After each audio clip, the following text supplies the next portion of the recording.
is going to be a little bit different. I'm actually quite excited. Hopefully we get to see more from the Voiceless voice side. Still in draw phase. Certainly the Voiceless voice deck has been on people's radar. Obviously a brand new deck out of Phantom Nightmare and using all those great cards. It's finally neat to see, Sorevis actually being played in its intended effect, not just as a cool card that activates from the hand, but a body that can hit the field. All right, they're cutting the deck. We are seeing the Snake Eye cards being played, the Sinful Spoil, the Wanted poster, as they like to call it. Oh, and that is a beautiful Diabell Star. Diabell Star sending Diabell Star into the graveyard, activating the effect of Diabell Star, and we're going to set one of the Sinful Spoil spell or trap cards into the back. Feels like you'd probably go for original Sinful Spoils, and there it is. Just a great card to get the engine online, and obviously Diabell Star is a very powerful card.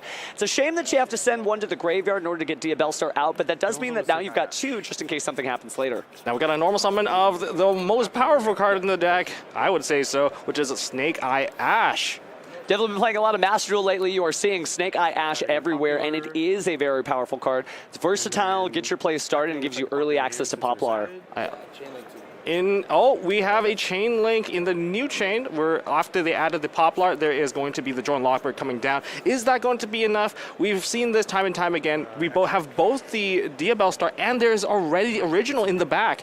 I don't know how far that Drone Lockbird is going to take it. We're going to need see a little more from Gavin's hand. No, we talked about this last week too. This is a team YCS, so obviously you have your friends there to help you keep your cool, but just in general, you can't just fold when you see one of those powerful cards that activates from the hand, whether it's Dimension Shifter or it is the Drone Lockbird. You have to have a game plan, so obviously you've got your friends to help you play test, so hopefully that'll pay off here as we're seeing Link Karibo hit the field and Poplar go to the Spell and Trap Zone. All right, now under Drone Lockbird, you cannot add any more cards into the hand. We're going to activate the effect of Snake Eye Ash, sending away the Poplar back into the graveyard, and we're going to look into the deck and hopefully get another Snake Eye monster. Let's see which one you go for. I mean, there's obviously a lot of options here, but it looks like we're going right into the Flamberge Dragon. It's nice to have like a little bit of backup in case you do have the fields, but you can put one into the back Flamberge, being able to, there's already two in the grave, so it's a pretty safe choice. I will say it's nice to see a pure Snake Eye deck. Nothing against the Fire King decks, but man, that Divine Temple of Snake Eye does so many different things. And I mean, hey, you might be able to combine both, but this is just a very linear version of the combo as we see IP Masquerena splash down on the field.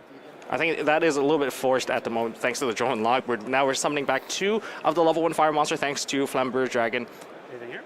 Flamberge Dragon's just an incredible card. Even if it didn't have the abilities that it does, being able to bring out those two level 1 monsters obviously can get you set up for a million different great plays, whether you're trying to bring out Lyra Lusk or, hey, I mean, there's Flamberge Dragon, gorgeous, but powerful. And with those beautiful stats we're so famous for in Yu-Gi-Oh! 3,000 attack, 2,500 defense. I believe you took 3 of the monsters going straight into Appaloosa. Wow, I did not account for that. I thought maybe we were going to see the Promethean Princess first, but no, we're going straight into Appaloosa. This is going to allow Pacer to play a little bit more safe if there are more the disruption from the hand coming down. Yeah, we're not as worried about Nibiru, the Primal Being, just crashing down onto this field when Appaloosa can basically shoot a bow into the sky and knock that meteor away. So we'll see the original Sinful Spoils flipped up, say goodbye to Poplar, and replace that with, I believe that's Snake Eye Oak. That is Oak. And Oak is going to be able to special summon a level 1 fire from the graveyard or banish or add it to hand. I like the versatility of adding to hand. Sometimes if you're going to be looking down, maybe something like an evenly match, you don't want to commit any more cards, that's when you can recur resources. Evenly match would be a really good card right now. We haven't seen it played on the stream just yet, not that I saw, but it is nice to just kind of go battle phase and watch your opponent sweat. And sometimes maybe you don't have it and you still call it. Yeah, with IP Masquerena, maybe you're forced to make the interaction. It does kind of push things out, and any of those major cards really that disrupt the board are going to be important here. Obviously, they're not going to be a one-size-fits-all answer, but we are seeing IP Masquerena, sort of a one-size-fits-all answer herself, hit that Spell and Trap Zone and hopefully get special summoned out in a bit. And we're going to use... Hold on.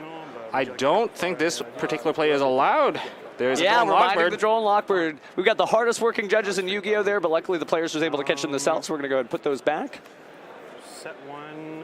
It is a really good card, too. I think even though he couldn't put the card back, he can still use both of those effects during the next turn, which gives him 2 cards. So you might start your hand, even if you have no cards, you go up to 3. Absolutely gives him some longevity in the duel. It is a great effect because it's not limited to a single particular turn. So while he couldn't do it now, his opponent may be thinking about it if he's got like a soul release or something in the main deck, but we'll have to see what kind of graveyard disruption he may have. But right now, looks like Apollousa is going to have the infinite and permanent slap down. There may not be much that can be done about that. That is a great way to start the turn. Take away those Appaloosa negates right out of the gate. And I guess the only interruption we're looking at that is public would be the IP Masquerena. And it could be telegraphing some other cards. But first off, we have a normal summon of Diviner of the Herald. It's nice to actually see some Voiceless Voice on the board there. Again, not necessarily the beginning of their combo, but just a way to get into the game. But it looks like Effect Veiler is going to say something about that. Obviously, it's the main phase, so it's the right time for Effect Veiler to say no. Does Gavin have a follow-up? No, Gavin does not have a follow-up, but that's okay. As long as we can find some way to tribute that Diviner, there's going to be quite a lot of follow-up coming from that Diviner. Looks like we have Bury the Voiceless Voice on the field, but before anything can happen, IP Masquerena is going to use its effect to perform a Link Summon. Oh, and it's going to be the SP Little Knight. That's perfect, because one of the materials, the IP Masquerena, is already an extra deck monster that's going to allow for the summon trigger to banish the, I believe that's the barrier of the Voiceless Voice. Bury the Voiceless Voice, such an integral card to their strategy. It's an incredible card, but if it's not there on the field anymore, that's not really going to help you. So let's hope to see if there's something else in there. And there's going to be the follow-ups because the Flamberge Dragon, this is why Flamberge Dragon is so good. Bringing back the Oak and the Ash, that's going to be able to add a monster into hand. It's going to be able to special summon another monster from the graveyard or add it to hand, but we're going to go with Poplar. Poplar adding another card into hand. That is so many things, and because this is a pure build, we're likely going to see the field spell being added to hand as well, but instead, this is different there. We're going to see the Trap card added, and it's just not every day that you see it again. Like, it's crazy, too, when you think about it. The one thing that Voiceless Voice has going for it is just those infinite levels of resources, but because the SP Little Knight can actually banish it before you actually use that main phase effect, it's just so good. If this is going to continue to the next turn, it's going to be difficult. Oh, there is a follow-up. Gavin has the Saphira, Dragon Queen of the Voiceless Voice. Definitely nice to see Saphira on display here. Going to go ahead and discard and send a ritual spell to the graveyard there so it can add what it needs from the Voiceless Voice Pantheon. Well, that sets it up quite nicely, but are we going to be able to get that Diviner tributed off? I think it's going to be very crucial whether or not that can be used as a material. Absolutely. It's one of those things, too, where I don't know that is going to be enough, though. When you're Gavin, you're staring down so many different monsters. Yes, they're all level 1 fires, but as you can see, there's just a lot going on. Now, granted, you no longer really have to worry about the Appaloosa, but at any point, SP Little Knight could jump into the game and jump into the banishment. So we have successfully performed the ritual summon using the effect of Saphira and using the actual cost, another copy of the Skull Guardian. So cool to see any card that has the number 50 on it. That is such an old school Yu-Gi-Oh number. The only times you see numbers like that are things like, you know, Reaper of the Cards with 1930 defense. That is a strange number. Strange numbers in Yu-Gi-Oh! But the good news is, if low is on the field, the attack is doubled to a beautiful and easy to understand 4100. That's a very, very strong monster. Over 4,000, stronger than Over Obelisk. 4,000, yeah. Egyptian God cards, beware. There is a new king in town, and it's blue. All right, so the players just kind of settling out after that very large chain there. We do have our Skull Guardian. What's coming next, though? Now, Skull Guardian, for those unfamiliar with the Voiceless Voice strategy, is just an incredible card because when your opponent activates a card or effect while you control low, which unfortunately we haven't gotten low out yet, you can just negate the activation of the card, and if you do, destroy it, which is insane, the fact that they have this very linear way to commit very few cards to the board. They're not usually in risk of Nibiru range, but they are big monsters that get things done. So we're attempting to enter battle phase right now. There's no low access, being 2,050. It's got a bit of a strange number, but we're going to attack into the SP Little Knight, which is a smart choice, as that's one of the cards that publicly, you know, can disrupt you if you choose to activate anything else. Looks like the duelists are just going to go ahead and take that damage.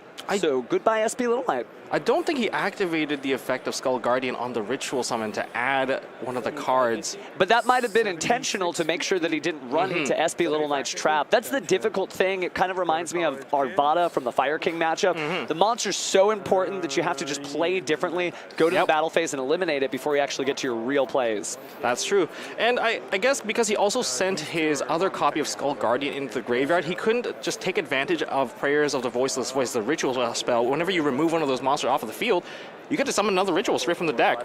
True, but now that he's cleared off the Apollousa and he's cleared up SP Little Knight, he's really just staring down a collection of very interesting monsters, but they're not really doing much right now. So basically, we can really start to see the Voiceless Voice stuff now. We just have to wait to see what Gavin wants to do. Please, you need to get another card onto the field. You don't have the negation effect online just yet. And leaving 3 monsters for a Snake Eye deck is very dangerous because a generic monster that we can all think of that is fire-related, some say she's royalty, the Promethean Princess. Oh, the Bestower of Flames really is the monster of the hour. It's an incredible card that not only is good on its own, but combines so well with all the different fire decks there. But it looks like we are going to send these monsters to the graveyard. And that's going to be Lina. Wow, okay. Nice to see another Charmer hit the board there. There is an effect veiler in the graveyard which allows for that Lina to special summon it into one of the zones that she points to. That is something kind of unique about the Voiceless Voice strategy in the way that Hita and Dark are easy options when you're playing a fire deck with the Bellstar in it. You actually get Lina here, and that means your opponent really has to be careful about giving you monsters by putting lights in the graveyard. Now, SP Lina has been summoned through the Lina effect that's going to be banishing the Snake Eye Ash. I think that Ash still has a chance to come back because Oak can summon from Banish or Graveyard, so that's something that we have to be careful of. Standby main. Just trying to do what you can. Obviously, if you put Poplar there, it would be the same thing. I think I might have chosen the Poplar just because, you know, if I'm playing against the Snake Eye deck, or even if I'm playing as the Snake Eye deck, you got to respect Poplar's ability to just kind of put itself back on the field in the spell and trap zone. And here we go. We're going to be activating the original from the grave. We're putting back the Diabellstar. You could put back any of the Snake Eye cards as well, Diabellstar or Snake Eye, and then you get to add and then put the card that you targeted back into the bottom of the deck. Now absolutely gets to capitalize on those plays that they couldn't do because of the Droll and Lockbird before. Now there's probably going to be another follow-up in the graveyard because don't forget the poster's still in the graveyard, the Seeker of the Sinful Spoils. Well, I don't think you get this far without remembering that, but let's see when Pacer wants to activate it. Taking a quick look at the graveyard, just wonderful copies of monsters, but again, there's just not really a lot on the board, really depending on that SP Little Knight to defend Gavin's life points. I think this is going to be a very tough choice that Gavin's going to have to make because Pacer can put both the Oak and the Ash onto the field, and both of these are able to summon straight from the deck, and they can pay costs, especially when the Poplar's still on the field. Poplar, the monster that brings her own cost.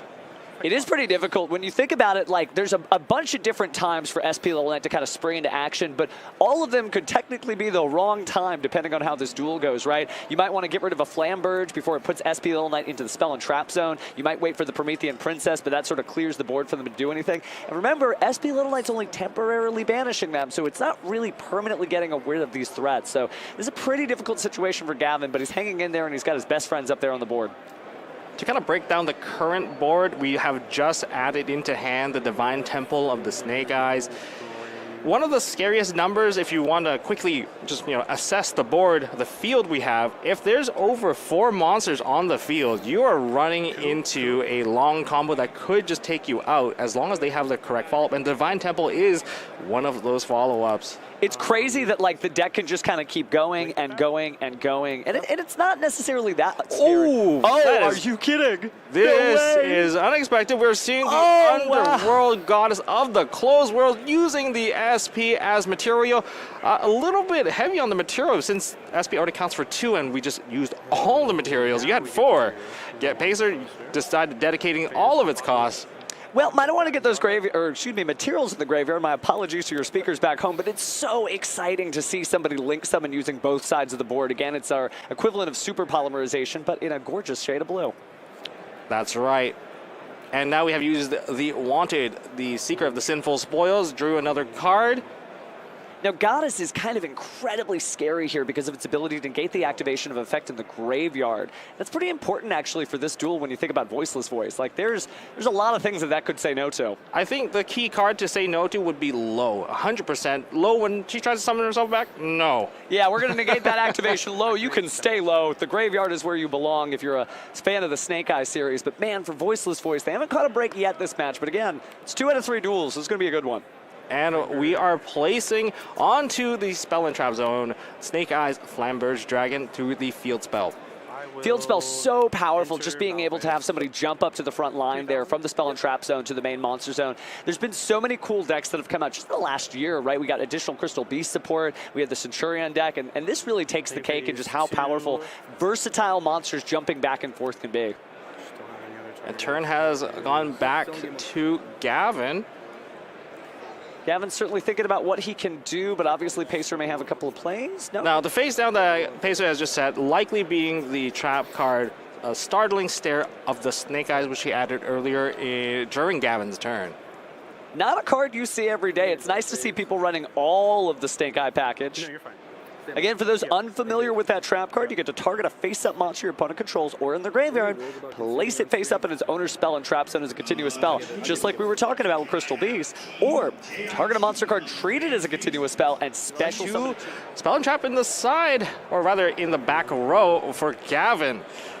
Blocking his pendulum zones, but probably with some very powerful cards. But there was no monster summon. Are we past a Pacer? Yeah, it looks like it was just set to pass because here comes Diabell Star again. This is looking like deja vu just now. A little bit. Okay, so we have, Infinite Impermanence targeting the Diabell Star. This is a pretty good hit on the Diabell, not letting the card be placed into the Spell and Trap Zone.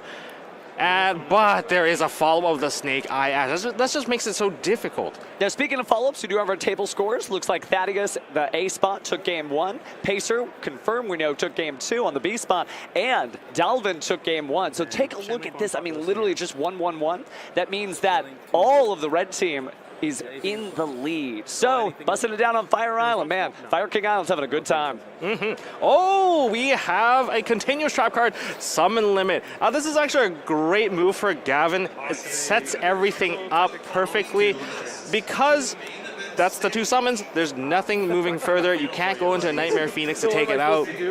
Now, this is going to be difficult, though, because the Triple Tactics talent is slapped down the board because of the Drone Lockbird. Looks like we're going to take a quick look at Cerevis here. It's going to be the one from Phantom Nightmare. Maybe Drone Lockbird slightly underperforming in this matchup. You need something else. You had the Imperm, you have the Drone Lockbird. Well, the summon limit is so great because, as we know from Voiceless Voice, you really only need Skull Guardian and Low. Once you have that, you're pretty much in the game, but the problem is we're not really in the game yet, and it does look like we're going to say goodbye to Cerevis, Dragon Sage of the Voiceless Voice. Now, one of the difficulties of playing under that summon limit is that when you do perform the ritual summon, if you needed to summon out Low the first time, and then you have to tribute that Low will not come back. So you're going to need an additional material in your hand so you can keep the Low on the field and get the summon of the Skull Guardian. That's the difficult part, and that's going to require resources, and Triple Tactics talent taking away resources out of Gavin's hand. No, at this point, I believe the only other card we saw was a Ritual Monster, so unless it's just a perfect draw of a Saphira, that could do Gavin's it. smiling. I don't know if it's going to be it. Saphira would be perfect. End phase? Did we call end phase? I think we called end phase. I think this is just going to be Diabell Star and Snake Eye Ash. But here's the thing, summon limit. That limit has been reset, so 2 more monsters could hit the board, and there is Poplar. Poplar is back by popular demand. That's a good one. That's a good one. Well, it is a popular card. Gosh, it's going to take me forever to not say that. To grab just those integral pieces of the deck, and that's why it splashes so well into different stuff, because technically speaking, there aren't really a lot of Snake Eye monsters. There's just enough to get the deck going, and then you have so much fun you can have in between. I think Pacer's trying to close out the game because we have already taken quite a bit of damage from just the earlier turn from just the Diabell Star and the Snake Eye Ash. This is 3,000, another 25. I believe that's more than enough to take out the game. That should be. Oh, yeah, that's what it is. Unfortunately, having the double Cerevis, we couldn't highlight the Voiceless Voice strategy.